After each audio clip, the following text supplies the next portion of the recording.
ازيكم يا جماعه عاملين ايه؟ واهلا بيكم في فيديو جديد.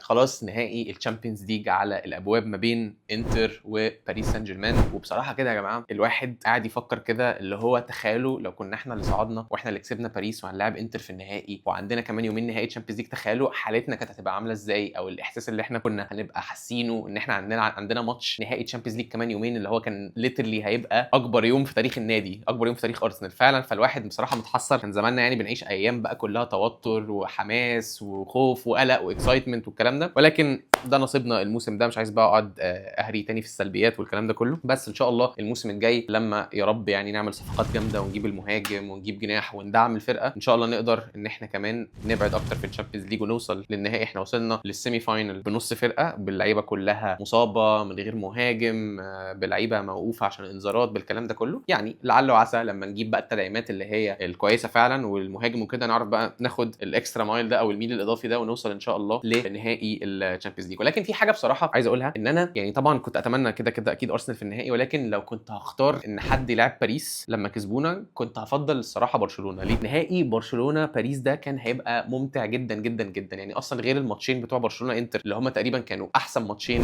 في تاريخ سيمي فاينلز تشامبيونز ليج كلهم، وممكن اقول لك ان هم كانوا تقريبا امتع ماتشين انا شفتهم في حياتي في اي ماتش تشامبيونز ليج. يعني مش فاكر مثلا ماتشات ايكونيك غير الريمونتادا بتاعت ليفربول على برشلونه 4-0، الريمونتادا بتاعت برشلونه على باريس 6-1، بس دي كلها ماتشات كان في فريق واحد هو اللي دوميننت او فريق كسبان. انما ان انت تشوف ماتشات فريق يبقى كسبان بعدين التاني يرجع بعدين التاني يرجع تاني في نفس الماتش، دي ما كناش بنشوفها كتير قوي. ان هم يقدموا لنا ماتشين كده رايح راجع بنفس الكواليتي ولحد اخر دقيقه انت مش عارف مين هيكسب ومين هيتاهل، بصراحه انا ما شفتش ماتشين امتع من دول خالص في تاريخ الشامبيونز ليج. يعني انتوا لو في مخيلتكم او لو في فكركم ان كان في ماتشات اتلعبت في الشامبيونز ليج امتع من دول، قولوا لي في الكومنتس. انا فعلا مش فاكر. انا الماتشين دول كنت دايما على حافه الكرسي، واحلى حاجه ان انت تتفرج على الماتشين دول وانت نيوترال وانت مش بتشجع حد من الفرقتين. فبعد ما شفت الماتشين دول لا بصراحه كنت افضل برشلونه، لان برشلونه بطريقه هانسي فليك والاوف سايد تراب والدفاع المتقدم والكلام ده كله بتخلق بطبيعتها ماتشات ممتعه، وشفناها بقى في الكلاسيكوهات لما بيتاخروا وبعدين يرجعوا تاني، وشفناها قدام انتر وكنا هنشوفها تاني اكيد قدام باريس، بالذات ان باريس كمان فرقه كورتها حلوه جدا، نص ملعب ما حصلش وهجوم ما حصلش والدفاع فهي برده منظومه متكامله. كان نفسي جدا الصراحه ان انا اشوف منظومه لويس انريكي دي مع بي اس جي وهي بتلاعب هانزي فليك برشلونه دي. انا كنت متاكد ان احنا هنشوف بصراحه متعه جديده، وقد تكون انها كانت ممكن تبقى متعه اكتر من المتعه اللي احنا شفناها قدام انتر. وفعلا برضو كان في مثلا ثنائيات كنت متحمس جدا ان انا اشوفها، زي مثلا الثنائيه بتاعت يامال ومندش. يعني مندس من احسن الباكات الشمال اللي عاملين موسم السنه دي، عامل موسم ما حصلش،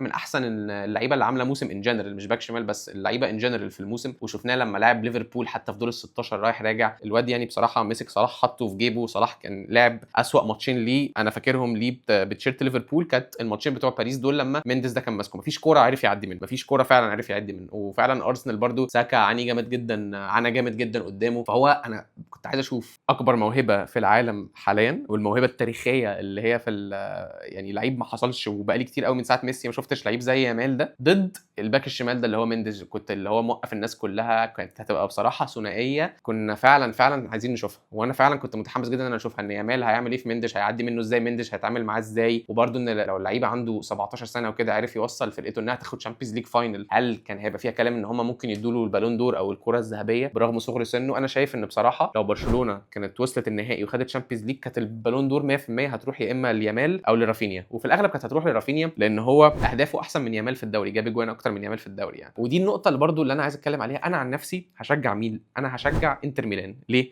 لان انا دلوقتي انا الفرقتين لا يعنوا لي في شيء، يعني مش بشجعهم، ولكن انا برضو بفكر ان انا عايز بقى خلاص الحاجه اللي انا عايز اطلع منها دلوقتي كواحد مصري ان صلاح ياخد البالون دور. ففرصه صلاح في البالون دور اعلى لو انتر هم اللي خدوا الشامبيونز ليج، لو هم كسبوا باريس في الشامبيونز ليج، لان باريس لو كسبت الشامبيونز ليج كده هتبقى كسبانه دوري والشامبيونز ليج، وهيبقى في كلام قوي بقى على حظوظ ديمبلي في البالون دور، او مثلا ما اعرفش اشرف حكيمي او وات ايفر، او دوناروما اللي عامل على فكره موسم عالي جدا والتصديات، وكان سبب رئيسي ان هم يصعدوا قدام ارسنال.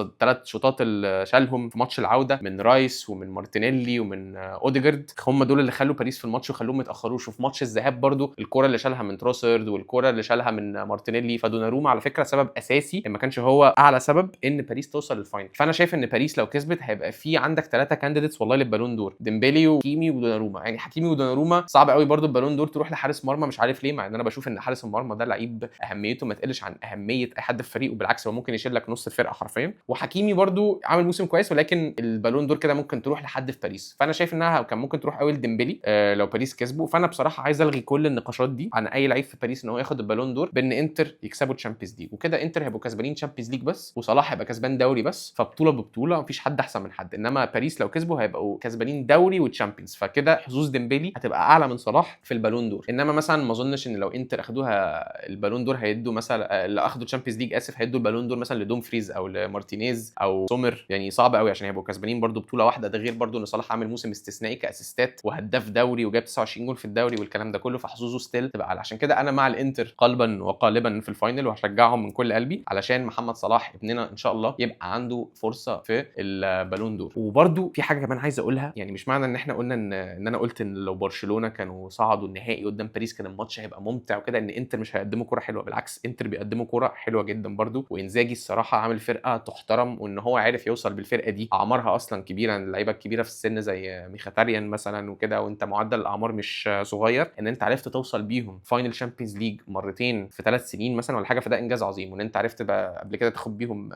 دوري والكلام ده كله. فبصراحه هم برده قدام برشلونه عملوا كوره كويسه جدا. يعني انتر ما كانوش جابوا في برشلونه 3 اجوان في الذهاب و4 اجوان في العوده لما بيلعبوش كوره. هتقول لي برشلونه دفاعهم اللي بيتقدموا كتير فبيغلطوا والكلام ده، ستيل برده انتر عندهم نص ملعب عارف يستغل المساحات دي وعارف يلعب على المرتدات كويس، وعندهم حارس مرمى ما حصلش سومر، اللي هو الناس كلها لما انا طلعت اقول على ديفيد رايا قصير كلهم قعدوا يقولوا لي سومر نفس الطول، سومر نفس الطول. يا جماعه سومر نفس الطول بس امكانيات في حته ثانيه خالص عن رايا، في فرق في السرعات وفرق في الامكانيات وفرق في كل حاجه. يعني سومر فعلا مش اطول حارس، انما بامكانياته والجامب بتاعه والفلكسبيليتي اللي عنده ورد الفعل والكلام ده كله معوضه طوله اللي هو مش طويل. انما رايا مش بقول ان رايا وحش جدا، بس رايا حارس مرمى افريج، مش حارس مرمى كويس قوي ولا حارس مرمى وحش، افريج. انما سومر سوبر، امكانيات سوبر تعوض الطول اللي عنده، ده مش مشكله. انما انت الحارس لما يبقى طويل مثلا زي دوناروما وكده، في كور يعني ودراعاته طويله وهو اصلا البادي بتاعه نفسه طويل، في كور يشيلها لك ما يقدرش يشيلها حارس قصير زي رايا. يعني الشوط اللي اوديجارد شاطها عليه او الشوطه بتاعه تروسرد او الشوطه بتاعه مارتينيلي، الكلام ده لو دوناروما مش طويل ما يقدرش يصد الكلام ده على فكره، فطوله هو اللي بيديله الاكسترا مايل. انما سومر مثلا عنده حاجات الجامب بتاعه الستايل بتاعه ان جنرال كمان بيساعده قوي. مش عايز اخد اي حاجه من انتر برضو الصراحه ومن باريس، الاثنين اصلا فرقتين جامدين جدا وبيقدموا موسمين، يعني كل فريق منهم بيقدم موسم الصراحه ما حصلش، وهم الفرقتين اللي يستحقوا يبقوا في الفاينل فعلا. ما دام هم وصلوا الفاينل يبقى هم اللي يستحقوا، مفيش حاجه حد اتظلم ولا حاجه. باريس كانوا احسن من ارسنال وانتر كانوا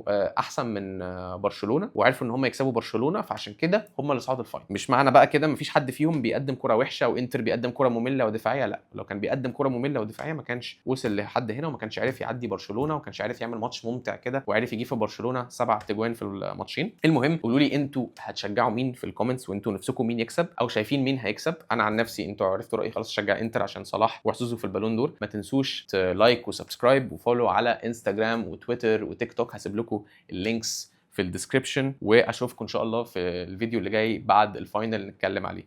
اشوفكم الفيديو اللي جاي.